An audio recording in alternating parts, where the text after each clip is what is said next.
The Adventures of Huckleberry Finn by Mark Twain. Chapter 2. We went tiptoeing along a path amongst the trees back towards the end of the widow's garden, stooping down so as the branches wouldn't scrape our heads. When we was passing by the kitchen, I fell over a root, made a noise. We scrouched down and laid still. Miss Watson's big nigger, named Jim, was setting in the kitchen door.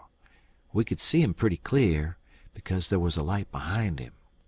He got up and stretched his neck out about a minute, listening. Then he says, "Who dar?"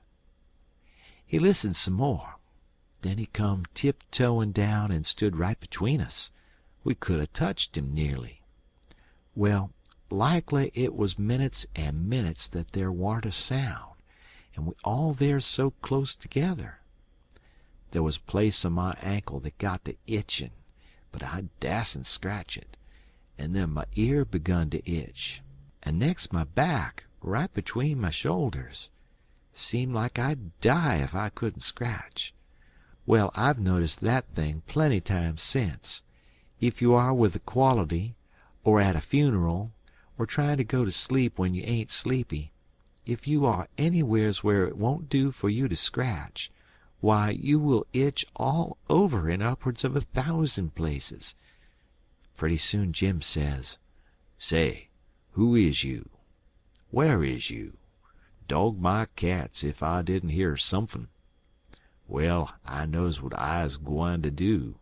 I's gwine to set down here and listen till I hears it agin." So he sat down on the ground betwixt me and Tom. He leaned his back up against a tree and stretched his legs out till one of them most touched one of mine. My nose begun to itch. It itched till the tears come into my eyes, but I dasn't scratch. Then it begun to itch on the inside. Next I got the itching underneath. I didn't know how I was going to set still. This miserableness went on as much as 6 or 7 minutes, but it seemed a sight longer than that. I was itching in 11 different places now. I reckoned I couldn't stand it more'n a minute longer, but I set my teeth hard and got ready to try. Just then Jim begun to breathe heavy. Next he begun to snore, and then I was pretty soon comfortable again. Tom, he made a sign to me, kind of a little noise with his mouth, and we went creeping away on our hands and knees. When we was 10 foot off, Tom whispered to me and wanted to tie Jim to the tree for fun. But I said no, he might wake and make a disturbance, and then they'd find out I warn't in. Then Tom said he hadn't got candles enough, and he would slip in the kitchen and get some more. I didn't want him to try. I said Jim might wake up and come. But Tom wanted to resk it. So we slid in there and got 3 candles, and Tom laid 5 cents on the table for pay. Then we got out, and I was in a sweat to get away. But nothing would do. Tom, he must crawl to where Jim was, on his hands and knees, and play something on him. I waited, and it seemed a good while. Everything was so still and lonesome. As soon as Tom was back, we cut along the path, around the garden fence, and by fetched up on the steep top of the hill the other side of the house. Tom said he slipped Jim's hat off of his head and hung it on a limb right over him, and Jim stirred a little, but he didn't wake.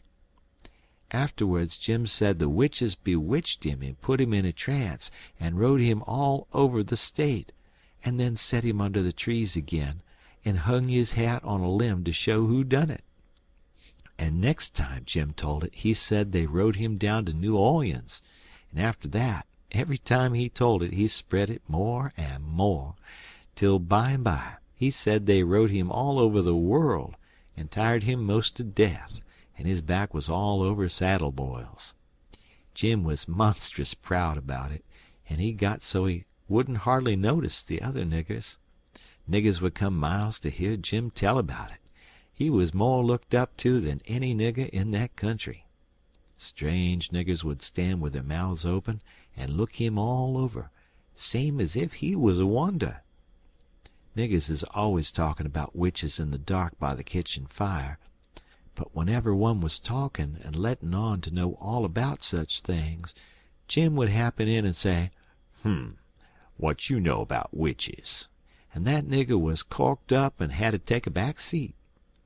Jim always kept that 5-center piece around his neck with a string, and said it was a charm the devil give to him with his own hands, and told him he could cure anybody with it, and fetch witches whenever he wanted to just by saying something to it. But he never told what it was he said to it.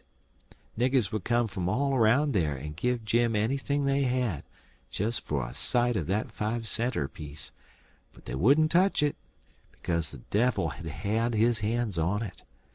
Jim was most ruined for a servant, because he got stuck up on account of having seen the devil and been rode by witches.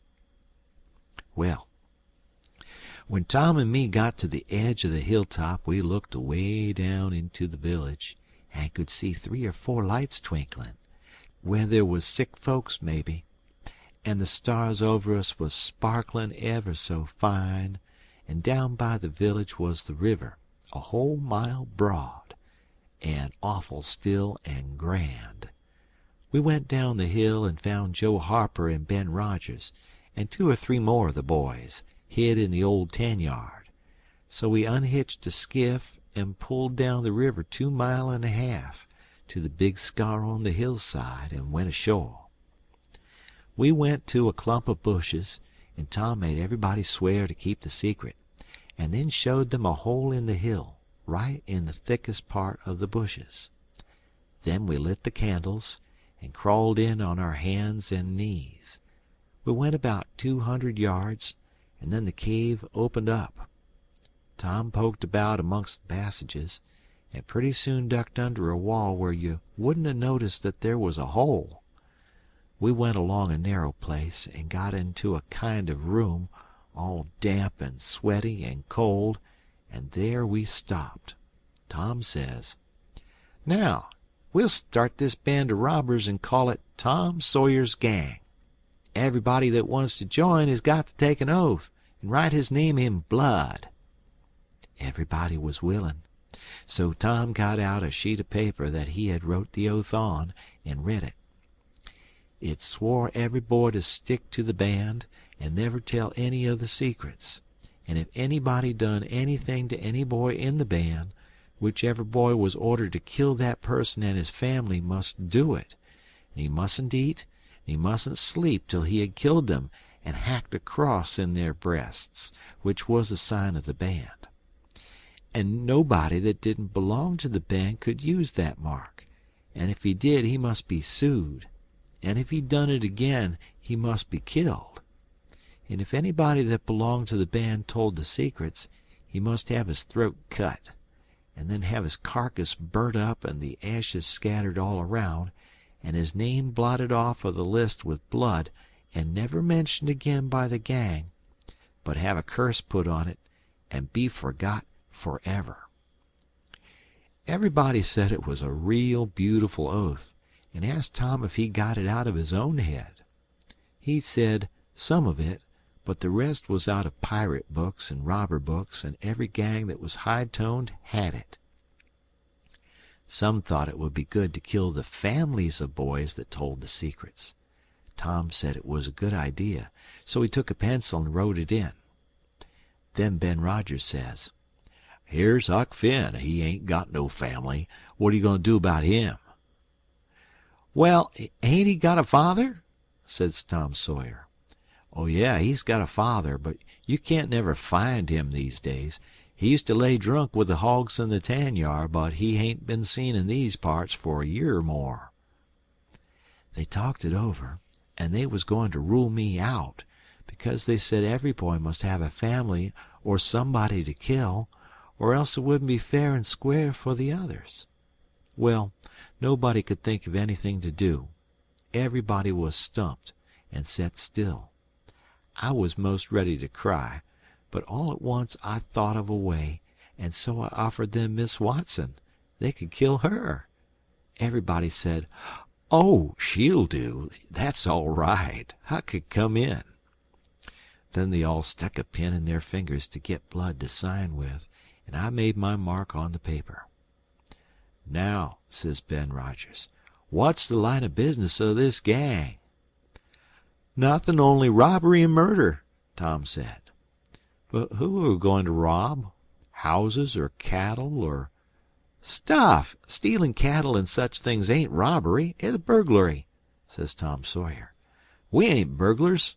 That ain't no sort of style. We are highwaymen. We stop stages and carriages on the road with masks on and kill the people and take their watches and money." "Must we always kill the people?" "Oh, certainly. It's best. Some authorities think different, but mostly it's considered best to kill them, except some that you bring to the cave here and keep them till they're ransomed." "Ransomed? What's that?" "I don't know, but that's what they do. I seen it in books, and so of course that's what we got to do." "But how can we do it if we don't know what it is?" "Why, blame it all, we got to do it. Don't I tell you it's in the books? Do you want to go doing different from what's in the books and get things all muddled up?" "Oh, that's very fine to say, Tom Sawyer, but how in the nation are these fellows going to be ransomed if we don't know how to do it to them? That's the thing I want to get at. Now, what do you reckon it is?" "Well, I don't know, but perhaps if we keep them till they're ransomed, it means that we keep them till they're dead." "Now that's something like. That'll answer. Why couldn't you said that before? We'll keep them till they're ransomed to death, and a bothersome lot they'll be, too, eating up everything and always trying to get loose." "How you talk, Ben Rogers. How can they get loose when there's a guard over them, ready to shoot them down if they move a peg?" "A guard? Well, that is good. So somebody's got to set up all night and never get any sleep, just so as to watch them. I think that's foolishness. Why can't a body take a club and ransom them as soon as they get here?" "Because it ain't in the books so, that's why. Now, Ben Rogers, do you want to do things regular, or don't you? That's the idea. Don't you reckon that the people that made the books knows what's the correct thing to do? Do you reckon you can learn 'em anything? Not by a good deal. No, sir, we'll just go on and ransom them in the regular way." "All right, I don't mind, but I say it's a full way, anyhow. Say, do we kill the women, too?" "Well, Ben Rogers, if I was as ignorant as you, I wouldn't let on. Kill the women? Naw, nobody ever said anything in the books like that. You fetch them to the cave, and you're always as polite as pie to them, and by they fall in love with you and never want to go home any more." "Well, if that's the way, I'm agreed, but I don't take no stock in it. Mighty soon we'll have the cave so cluttered up with women and fellows waiting to be ransomed, there won't be no place for the robbers. But go ahead, I ain't got nothing to say." Little Tommy Barnes was asleep now, and when they waked him up he was scared and cried and said he wanted to go home to his ma and didn't want to be a robber no more. So they all made fun of him and called him Cry-Baby, and that made him mad, and he said he would go straight and tell all the secrets. But Tom gave him 5 cents to keep quiet, and said we would all go home and meet next week, and rob somebody and kill some people. Ben Rogers said he couldn't get out much, only Sundays, and so he wanted to begin next Sunday. But all the boys said it would be wicked to do it on Sunday, and that settled the thing. They agreed to get together and fix a day as soon as they could, and then we elected Tom Sawyer first captain and Joe Harper second captain of the gang, and so started home. I clumb up the shed and crept into my window just before day was breaking. My new clothes was all greased up and clayey, and I was dog-tired. End of chapter.